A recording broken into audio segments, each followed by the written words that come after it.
Welcome to the official YouTube channel of Gyan Sagar Institute. This video covers 2018 previous year questions of PSTAT. The thinking process involved in producing an idea or concept that is new, original and useful is termed as. वो thinking process जिसमें आप अपने idea को produce करते हो, concept that is new या फिर नया कंसेप्ट को समझते हो, ओरिजिनल एंड यूजफुल, जो कि ओरिजिनल होगा, यूजफुल होगा, उस टर्म को क्या बोला जाता है? क्रिएटिविटी, इनोवेशन, इंटेलिजेंस या फिर सिनेक्टिक्स। तो इसमें फर्स्ट ऑप्शन करेक्ट होगा, क्रिएटिविटी। ठीक है, क्रिएटिविटी वो प्रोसेस होता है जिसमें आप नए नए आइडियाज को प्रोड्यूस करते हो, ठीक है, नए नए कंसेप्ट को समझते हो, उसको क्रिएटिविटी बोलते हैं। इनोवेशन है कि आप उसी जो आपका थॉट प्रोसेस है उसी में नए तरीके से कुछ इन्वॉल्व करना। इंटेलिजेंस जो है वो होता है किसी नए एनवायरनमेंट में आप किस तरीके से अडेप्ट होते हो। और सिनेक्टिक्स जो है ये अलग अलग फॉर्म्स होती हैं क्रिएटिविटी की, लेकिन क्रिएटिविटी इसमें जो स्टेटमेंट दी है उसके अकॉर्डिंग क्रिएटिविटी इसमें करेक्ट होगा। According to NCF 2005, the role of teacher has been that of a NCF national curriculum framework 2005 के अकॉर्डिंग जो टीचर का रोल है इनमें से वो क्या होता है? अथॉरिटी, डिक्टोरियल, परमिसिव या फिर फैसिलिटेटर। तो NCF 2005 जो है इसका एम जो था बनाने का वो क्या था? Study without burden, study without burden. ठीक है, मतलब बिना बर्डन के स्टडी होना। और ये बर्डन जो है ये फिजिकल डिस्कम्फर्ट की वजह से ये बनाया गया था कि बच्चों में जो फिजिकल डिस्कम्फर्ट होते हैं, जैसे हैवी स्कूल बैग होना या long walk to school, school तक बहुत चल के जाना, ठीक है, या फिर जो इंफ्रास्ट्रक्चर है, बेंचेस वगैरह हैं वो सही से नहीं बने हुए हैं, तो उस वजह से बच्चों में डिस्कम्फर्ट होता है। उसके लिए NCF 2005 को बनाया गया था। तो यहाँ पे जो टीचर है वो कौन सा रोल प्ले करता है? अथॉरिटी, ठीक है, या फिर डिक्टेटरशिप दिखाएगा, परमिसिव होगा या फैसिलिटेटर। तो इसमें ऑप्शन नंबर डी करेक्ट होगा, फैसिलिटेटर। ठीक है, टीचर जो है वो फैसिलिटीज प्रोवाइड कराएगा बच्चे को उसकी नीड्स के अकॉर्डिंग और उसको गाइड भी करेगा। Having a diverse classroom with varied social children from economic and cultural background enriches the learning experiences of all students. This statement is diverse classroom में, ठीक है, डाइवर्स का मतलब होता है जिसमें बहुत ज़्यादा वेराइटी देखने को मिलती है, तो उसमें वेरिड सोशल होगा, मतलब अलग अलग सोसाइटी से सोशल डेवलपमेंट के बच्चे वहाँ पे होंगे। Children from economic and cultural background, उनका फाइनेंशियल बैकग्राउंड अलग होगा, कल्चर उनका अलग होगा, जो लर्निंग एक्सपीरियंस में होते हैं। तो इस स्टेटमेंट में कौन सा करेक्ट है? तो incorrect because it can confuse the children and they may feel lost. ये इनकरेक्ट है क्योंकि वो बच्चों को कंफ्यूज करेगा और वो लॉस्ट फील करेंगे। करेक्ट है because children learn many skills from their peers. या फिर करेक्ट है क्योंकि बच्चे जो है वो बहुत सी चीज़ें अपने पीयर्स से सीखते हैं। ठीक है, तो सेकेंड ऑप्शन इसमें करेक्ट हो जाएगा क्योंकि पीयर्स जो है वो एक सोशल डेवलपमेंट में मेजर रोल प्ले करते हैं जिसमें वो इंटरेक्ट करके बच्चा जो है वो उनसे सीख सकता है। Arrange the following component of teaching process in order. Teaching process के कौन कौन से कंपोनेंट है, इनको ऑर्डर में अरेंज करना है। फर्स्ट है selection of the subject matter, evaluation, feedback, formulating objectives या फिर टीचिंग। ठीक है, तो इसमें सबसे पहला जो स्टेप होगा टीचिंग में वो होगा फॉर्मुलेटिंग ऑब्जेक्टिव। मतलब आप सबसे पहले क्या देखोगे कि जब आप पढ़ाने जा रहे हो, क्लासरूम में जाओगे, तो आपको क्या आपका ऑब्जेक्टिव है, ठीक है, क्या चीज़ें आपको पढ़ानी है। तो फॉर्मुलेटिव ऑब्जेक्टिव में हो सकता है जैसे लेसन प्लान, यूनिट प्लान। उसके बाद सेकेंड स्टेप आएगा selection of the subject matter. ठीक है, सबसे पहले आपने अपना ऑब्जेक्टिव देखा, उसके बाद जो सब्जेक्ट मैटर है उसको आप सेलेक्ट करोगे, मतलब लेसन प्लानिंग करोगे या यूनिट प्लानिंग करोगे, उसको अरेंज करोगे। या फिर एनालिसिस भी हो सकता है कि आप एक होल चैप्टर को अलग अलग सेगमेंट्स में डिवाइड कर रहे हो। उसके बाद होगा जब आपने सब्जेक्ट मैटर को सेलेक्ट कर लिया, उसके बाद होगा टीचिंग। ठीक है, टीचिंग के बाद नेक्स्ट स्टेप कौन सा होगा? इवैल्यूएशन। इवैल्यूएशन मतलब कि जो आपने पढ़ाया है वो बच्चा कितना समझ पाया है उस चीज़ को, रिफ्लेक्शन होगा। और जितना समझ पाया है उसके बेसिस पे आप उसको फीडबैक दोगे कि कितना इम्प्रूव हुआ है या कितना नहीं हुआ है। तो ये स्टेप आपका थर्ड ऑप्शन इसमें करेक्ट हो जाएगा। Which of the following statement is correct about Jean Piaget's theory of cognitive development? कौन सी स्टेटमेंट करेक्ट है जीन प्याजे की थ्योरी जो है कॉग्निटिव डेवलपमेंट पे, उसके according? The sequence of stages can vary according to the cultural context of the children. जो सीक्वेंस है स्टेजेस का वो चेंज होता है उसके कल्चरल कंटेक्स्ट पे। प्याजे argue that instead of progressing through stages cognitive development is continuous. प्याजे जो है उन्होंने आर्ग्यू किया इस बात पे कि जो instead of progressing through stages, stages से प्रोग्रेस नहीं होता है उसका, लेकिन कॉग्निटिव डेवलपमेंट जो है वो उसमें कॉन्टिन्यूअस होगा। प्याजे has proposed 5 distinct stages of cognitive development. The stages are invariant, which means no stage can be skipped. तो इसमें से जो बेस्ट करेक्ट ऑप्शन है वो है ऑप्शन नंबर डी की जो स्टेजेस हैं वो इनवेरिएंट होती हैं, which means no stage can be skipped. जितनी भी स्टेजेस इन्होंने बताई हैं वो स्किप नहीं होती हैं, ठीक है। यूनिवर्सल लेवल पे ये जो थ्योरी है वो अप्लाई होती है कि हर बच्चा जो है पूरे वर्ल्ड में हर बच्चे में वो स्टेजेस से पास होगा, लेकिन हो सकता है कि वो स्टेज जो है वो उसका टाइम पीरियड थोड़ा क्या हो सके, वेरी हो सके, लेकिन जो स्टेजेस हैं वो होंगी उसमें। तो ऑप्शन नंबर डी इसमें करेक्ट होगा। अकॉर्डिंग टू लेव वाइगॉट्स्की, वाइगॉट्स्की के according children learn language through a language acquisition device, ठीक है। जो बच्चे हैं वो लैंग्वेज सीखते हैं लैंग्वेज एक्विजिशन डिवाइस से, ठीक है। ये वाइगॉट्स्की की थ्योरी नहीं है, ये नोअम चॉम्स्की ने दी है। Interaction with adult and peer does not influence language development. अगर आप एडल्ट और पीयर के साथ इंटरेक्ट करते हो तो लैंग्वेज उससे डेवलप नहीं होता है, तो ये भी गलत है। जब आप इंटरेक्ट होते हो तो उससे लैंग्वेज डेवलपमेंट होता है। Language development changes the nature of human thought. जो लैंग्वेज डेवलपमेंट है वो चेंज करता है ह्यूमन थॉट को, और culture plays a very small role in language development. Culture जो है वो बहुत ही कम रोल प्ले करता है लैंग्वेज डेवलपमेंट, तो इसमें ऑप्शन नंबर सी करेक्ट होगा। लैंग्वेज जो है वो चेंज करता है ह्यूमन के थॉट को। अकॉर्डिंग टू RTE, ठीक है, right to education act 2009, children with special needs should study. जो राइट टू एजुकेशन एक्ट है 2009, उसमें जो बच्चे स्पेशल नीड्स है उनको क्या स्टडी करना चाहिए। इन vocational training centre which would prepare them for life skill. Vocational training centres में जहाँ पे उनको लाइफ स्किल्स के बारे में बताया जाए। At home with their parents and care givers providing necessary support, या फिर घर पे उनके पेरेंट्स के साथ उनको नेसेसरी सपोर्ट के साथ पढ़ना चाहिए। In special school created exclusively for them, या फिर जो स्पेशल स्कूल सिर्फ उनके लिए बनाए हैं उनमें पढ़ना चाहिए। In inclusive education setup with provision to cater their individual needs, या फिर इंक्लूसिव एजुकेशन में जिसमें देख रेख में मतलब जो भी ज़रूरत की चीज़ें हैं वो उनको सब प्रोवाइडेड होंगी इंडिविजुअल नीड्स के साथ, मतलब एक एक बच्चे की क्या क्या नीड्स हैं उसके बेसिस पे। तो उसमें ऑप्शन नंबर डी करेक्ट होगा, ठीक है। इंक्लूसिव एजुकेशन जिसमें हर तरह का बच्चा जो है वो इक्वल एजुकेशन ले सकता है जैसे कि दूसरे बच्चे। An effective teacher in classroom where students come from diverse background would। Effective teacher classroom में जहाँ पे वेयर स्टूडेंट कम फ्रॉम, जहाँ से बच्चे जो हैं वो डाइवर्स बैकग्राउंड से आए हैं, ठीक है। बैकग्राउंड मतलब जिसका फिजिकल डेवलपमेंट अलग होगा, सोशल डेवलपमेंट अलग होगा,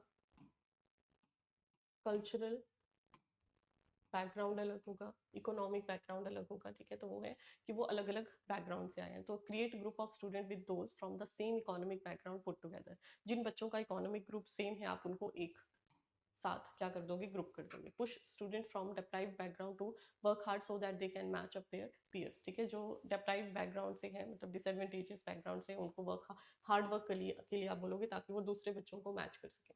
focus on their cultural knowledge to address individual differences among the group. आप उनके कल्चरल जो नॉलेज है उस पर उनको एड्रेस करोगे और उनके इंडिविजुअल डिफरेंसेस को समझने की कोशिश करोगे। या फिर ignore cultural knowledge and treat all the student in uniform manner, या फिर आप उनको इग्नोर करोगे कल्चरल नॉलेज को और बच्चे को यूनिफॉर्म मैनर में समझोगे, ठीक है। तो लास्ट ऑप्शन में जो इंडिविजुअल डिफरेंसेस हैं वो क्या हो रहे हैं, हाईलाइट हो रहे हैं, तो इसमें इग्नोर वर्ड नहीं होना चाहिए था। सेकेंड इसमें थर्ड ऑप्शन जो है वो करेक्ट होगा। According to Piaget's cognitive development theory, a cohesive, repeatable action sequence possessing component action that are tightly interconnected and governed by a core meaning is referred as which of the following। पियाजे की जो cognitive development की theory है उसमें cohesive repeatable action of sequence देखने को मिलता है, जिसमें अलग अलग कंपोनेंट होते हैं एक्शन के जो आपस में इंटरकनेक्टेड हैं। तो वो किस टर्म को बताता है, स्केमा, ऑपरेशन, स्टेज, या फिर ईगोसेंट्रिज्म। तो इस थ्योरी में जो इंटरकनेक्टेड या कंपोनेंट्स की बात की है वो कौन कौन से हैं। इसमें है एसिमिलेशन, जिसमें आप नई इंफॉर्मेशन का एडिशन करते हो, ठीक है। इक्विलिब्रियम, नई जो नॉलेज है उसके एडिशन के बाद जो माइंड है वो आपका एक बैलेंस स्टेट में होता है, उसको इक्विलिब्रियम बोला है। उसी बेसिस पे नई सिचुएशंस ऐड हो सकती हैं उसमें। नई सिचुएशंस ऐड होंगी तो जो ब्रेन है वो दोबारा से डिस इक्विलिब्रियम स्टेट में आता है, मतलब बैलेंस स्टेट में नहीं होगा, ठीक है। अब जो बैलेंस स्टेट में बनाने के लिए आप क्या करोगे, एकोमोडेशन। एकोमोडेशन का मतलब है कि उसी प्रीवियस नॉलेज में आप क्या करोगे, मॉडिफिकेशन करोगे। जो नई नॉलेज आपने ली थी उसमें नए चेंजेस हुए, उसमें मॉडिफिकेशन करने को एकोमोडेशन बोलते हैं। और ये प्रोसेस जो है ये आपस में इंटरकनेक्टेड है और इस सारे प्रोसेस को बोलते हैं scam. Conventional morality is a stage which comes in which of the following theory. Conventional morality जो है वो एक स्टेज है जो कौन सी थ्योरी में बताई गई है? तो मोरालिटी या मोरल डेवलपमेंट की जो थ्योरी है वो हमें किसने दिया है? मोरल डेवलपमेंट थ्योरी में बताया गया कन्वेंशनल मोरालिटी के बारे में, सही और गलत जो रूल्स वगैरह होते हैं उसके बारे में। तो ये थ्योरी दी है हमें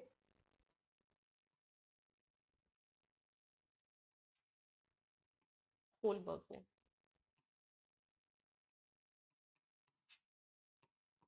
Kohlberg theory of moral development.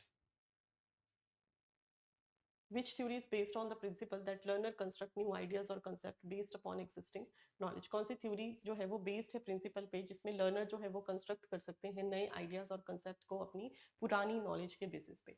तो यहाँ पे भी सेम चीज़ है जो मैंने अभी आपको बताया स्केमा वाला पोर्शन, कि जिस थ्योरी में एसिमिलेशन होगा, इक्विलिब्रियम होगा, नई सिचुएशन होगी, फिर डिसबैलेंस होगा, फिर एकोमोडेशन होगा, ये सारा स्केमा को बताता है। और स्केमा जो है ये कॉग्निटिव डेवलपमेंट से रिलेटेड है। तो इसमें ऑप्शन नंबर बी करेक्ट होगा, cognitive constructivism. Which of the following is the characteristic of self awareness in the model of emotional intelligence? इनमें से कौन सा करेक्टरिस्टिक है सेल्फ अवेयरनेस का जिसमें इमोशनल इंटेलिजेंस के बारे में बताया जाता है? Know how to control impulse, impulse को कैसे कंट्रोल करना है। Know your emotional strategies and weakness, अपनी इमोशनल स्ट्रैटेजीज और वीकनेस को समझना। Able to set small set to achieve large goals, small set को स्मॉल स्टेप्स को अचीव करना ताकि आप लार्ज गोल को अचीव कर सको। Able to get along with others, या फिर दूसरों के साथ चलना। तो यहाँ पे सेल्फ अवेयरनेस है, खुद के बारे में अवेयर होना, तो इसमें सेकंड ऑप्शन करेक्ट होगा, खुद के जो इमोशनल स्ट्रैटेजीज और वीकनेस है उसको समझना। Who gave the concept of extroversion and introversion of trait theory of personality? Personality की जो थ्योरी है जिसमें एक्सट्रोवर्ट या इंट्रोवर्ट के बारे में बताया है, ठीक है। एक्सट्रोवर्ट होता है वो इंडिविजुअल जो अपने आइडियाज को एक्सप्रेस कर सकता है, अपनी थॉट प्रोसेस को एक्सप्रेस कर सकता है इजीली, लेकिन जो इंट्रोवर्ट है वो इससे अपोजिट होगा, मतलब जो इजीली अपने आइडियाज को एक्सप्रेस नहीं करते हैं। तो ये थ्योरी जो है पर्सनैलिटी की, ये हमें दी है कार्ल जंग ने। Which of the following refers to gender division? इनमें से जेंडर डिवीजन किस बारे में बता रहा है, कौन सा स्टेटमेंट है जो करेक्ट होगा? तो जेंडर डिवीजन का मतलब होता है जिसमें मेल और फीमेल को इक्वल ना मान के उनको डिवाइड किया जाता है उनकी वीकनेस या स्ट्रेंथ के बेसिस पे। तो इसमें फर्स्ट ऑप्शन है the hierarchical unequal role assign to boy and girl by society, ठीक है। तो फर्स्ट ऑप्शन ही इसमें करेक्ट है कि एक हिरार्कियल अनइक्वल रोल्स हैं जो असाइन किए जाते हैं कि लड़का है तो वो इन चीज़ों को कर सकता है, लड़की है तो वो अलग चीज़ों को कर सकती है। तो उस बेसिस पे उनको सोसाइटी के जो बनाए गए रूल्स हैं उनके बेसिस पे डिवाइड करना।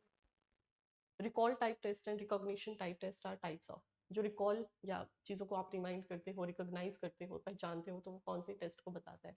ऐसे type test, short answer type test, objective type test, या फिर very short answer type test, ठीक है। तो रिकॉल और रिकॉग्निशन जो है वो आते हैं आपके ऑब्जेक्टिव टाइप टेस्ट जिसमें एमसीक्यूज हो सकते हैं, ठीक है, ट्रू फॉल्स हो सकते हैं। तो ऐसे टाइप जो है उसमें आपको ऐसे लिखना होता है, शॉर्ट आंसर में भी आपको मतलब सब्जेक्टिव होता है वो, और वेरी शॉर्ट आंसर टाइप में भी सब्जेक्टिव होगा।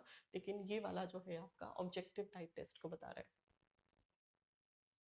What is the full form of ICIDH? ICIDH का फुल फॉर्म क्या है? तो ICDH का फुल फॉर्म होता है international classification of impairment, disabilities and handicap. तो इसमें डी ऑप्शन करेक्ट हो जाएगा। Concept identity versus role confusion happens in. Concept identity मतलब खुद की आइडेंटिटी को पहचानना या खुद का जो रोल है उसमें कंफ्यूज होना, वो कौन सी स्टेज में आता है, ठीक है। तो आइडेंटिटी वर्सेस रोल कंफ्यूजन जो है ये आपको देखने को मिलता है एडोलेसेंस एज में, जो कि 13 से 18 तक का अप्रॉक्सीमेटली एज जाता है, ठीक है, जो कि चाइल्डहुड और एडल्ट के बीच में एक ट्रांजिशन पीरियड को शो करता है, ठीक है। इसमें बहुत सारे फिजिकल हार्मोनल चेंजेस होते हैं जिसकी वजह से रोल कंफ्यूजन या आइडेंटिटी वर्सेस रोल कंफ्यूजन देखने को मिलता है। The right sequence of major stage of cognitive growth has proposed by Jerome Bruner are। इसमें से सीक्वेंस करेक्ट सीक्वेंस कौन सा है कॉग्निटिव ग्रोथ का जो प्रपोज किया है जेरोम ब्रूनर ने? Symbolic, iconic, enactive, iconic, symbolic, enactive, enactive, iconic, symbolic. Third option इसमें करेक्ट है। एनेक्टिव में बच्चा जो है वो फिजिकली चीज़ों को समझता है, ठीक है। आइकॉनिक में सिंबल्स का, पिक्चर्स का यूज होते पिक्चर्स का यूज होता है बेसिकली। और सिंबॉलिक में सिंबल्स जैसे नंबर्स हैं, अल्फाबेट्स हैं, उसके थ्रू वो सीखता है। Who said that if a child will not learn before he is capable to learn, then why bother? And if the child will learn automatically after he has the capability to learn, then why bother? किसने ये बताया कि जो child है वो नहीं सीख सकता capable child will not learn before he is capable to learn, ठीक है, जब तक वो कैपेबल नहीं है चीज़ों को लर्न करने के लिए तो नहीं सीख सकता, ठीक है। तो यहाँ पे लर्निंग की बात हो रही है, मतलब यहाँ पे माइंड की डेवलपमेंट की बात हो रही है, या फिर कॉग्निशन की बात हो रही है, कॉग्निटिव डेवलपमेंट की। और जो कॉग्निटिव डेवलपमेंट की थ्योरी है वो हमें किसने दी है, gene पियाजे। Which of the following theories identify four stages of child's intellectual development, that is sensory motor, pre-operational, concrete, operational and formal operational? इनमें से कौन सी थ्योरी है जिसमें 4 स्टेजेस के बारे में बताया है और वो इंटेलेक्चुअल डेवलपमेंट के बारे में है, मतलब कॉग्निटिव डेवलपमेंट के बारे में है, और जिसमें 4 तरह के स्टेजेस हैं, sensory motor, pre operational, concrete and formal, ठीक है। तो ये भी आपका प्रीवियस क्वेश्चन जो हमने किया उसी से रिलेटेड है। तो ये थ्योरी भी किसने दी है, Jean Piaget's theory of cognitive development. You have a mixed class of boys and girls. Which method you adopt to improve cooperation between them? ठीक है, आपके पास एक क्लास है जिसमें गर्ल्स भी हैं बॉयज भी हैं, तो कौन सा मेथड आप अडॉप्ट कर सकते हो उनमें कॉपरेशन इंप्रूव करने के लिए, ठीक है, ताकि वो कॉपरेटिव वे से चल सके। Asking parent to discuss equality, आप पेरेंट्स को बोलोगे कि आप इक्वालिटी को डिस्कस करें। Making boys and girls share a bench, boys और गर्ल्स को एक बेंच शेयर करके, या setting task which have to be done together, या फिर आप ऐसा टास्क उनको दोगे जो कि उनको साथ में करना है, जैसे कोई प्रोजेक्ट हो सकता है, कोई अलग अलग मेथड्स होते हैं, डिस्कशन स्ट्रैटेजीज हैं जिसमें वो इक्वली पार्टिसिपेट कर रहे हैं ग्रुप्स में। टॉकिंग अबाउट इक्वालिटी इन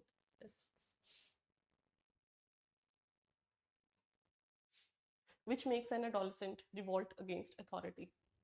इनमें से कौन सा है जो एडोलसेंट को बताता है रिवॉल्ट अगेंस्ट अथॉरिटी के अगेंस्ट रिवॉल्ट करना? He thinks that he is mature enough, ठीक है, कि वो मेच्योर है, ये बताता है। His want of recognition and independence of thought and action, उसका जो रिकॉग्निशन है, चीज़ों को पहचानना, इंडिपेंडेंस या थॉट और एक्शन को बताता है। He thinks he is intelligent enough, या फिर वो सोचता है कि वो इंटेलिजेंट है। He believes that he does not need any advice, या फिर वो सोचते हैं कि उनको एडवाइस की ज़रूरत नहीं है, ठीक है। अथॉरिटी के अगेंस्ट अगर आप जा रहे हो तो वो किस चीज़ को बताता है, वांट ऑफ रिकॉग्निशन, चीज़ों को पहचानना, independence of thoughts and actions. Education does not bring about social change, rather the social change result into an educational change. Whose view was this? Education जो है वो आप about doesn't bring about social change, social change से education नहीं आता है, ठीक है, जबकि rather the social change result into an educational change, बल्कि जो social change है वो result होता है किसका, educational change का। तो ये किसके views हैं इसमें? ऑप्शन नंबर बी करेक्ट होगा, Emile Durkheim. Observational learning consist of, observational learning जो है उसमें क्या चीज़ें आती हैं? तो ऑब्जर्वेशनल लर्निंग का मतलब होता है जिसमें आप चीज़ों को ऑब्जर्व करके किसी बिहेवियर को अडेप्ट कर लेते हो। तो इसमें attention and retention, attention and reinforcement, production processes and motivation, reinforcement and motivation. तो इसमें first attention and retention and production processes and motivation जो है वो करेक्ट ऑप्शन है 1 and 3 all. Suppose you get a Punjabi medium student which has learn Hindi, ठीक है, suppose कि एक पंजाबी मीडियम स्टूडेंट है जिसको हिंदी को लर्न करना है। He is given 5 sentences to be translated from Punjabi to Hindi, ठीक है, उसको 5 सेंटेंस दिए हैं जो पंजाबी से हिंदी में ट्रांसलेट करने हैं। As an evaluator which aspect would you try to evaluate in him, ठीक है, एज ए इवेल्युएटर आप कौन से एस्पेक्ट को इवेल्युएट करोगे? Application, knowledge, synthesis, understanding. तो इसमें फर्स्ट ऑप्शन करेक्ट है, क्योंकि आपको यहाँ पे ट्रांसलेशन करना है पंजाबी से हिंदी में, तो आप उसमें अप्लाई करोगे रूल्स को, ठीक है। तो एप्लीकेशन का जो प्रोसेस है उसमें क्या होता है कि जो रूल्स हैं या फिर जो सिचुएशंस हैं वो आप किस तरीके से अलग अलग सिचुएशन में अप्लाई कर सकते हो। The slogan of learning without burden was given by, learning without burden जो स्लोगन है वो किसने दिया था, ठीक है, ये भी हमने फर्स्ट सेकंड क्वेश्चन में भी किया था, जिसमें एनसीएफ 2005 के बारे में बताया है, और एनसीएफ 2005 का स्लोगन ही यही है कि लर्निंग विदाउट बर्डन, ठीक है। और ये कौन सी कमेटी के अंदर आता है? Yashpal committee. In summative evaluation which of the following modes is used, summative evaluation में इनमें से कौन सा मोड है जो यूज होता है? तो इवैल्यूएशन का जो प्रोसेस है उसमें दो चीजें आती हैं, जब दो टाइप का होता है, एक है फॉर्मेटिव असेसमेंट, एक है समेटिव असेसमेंट।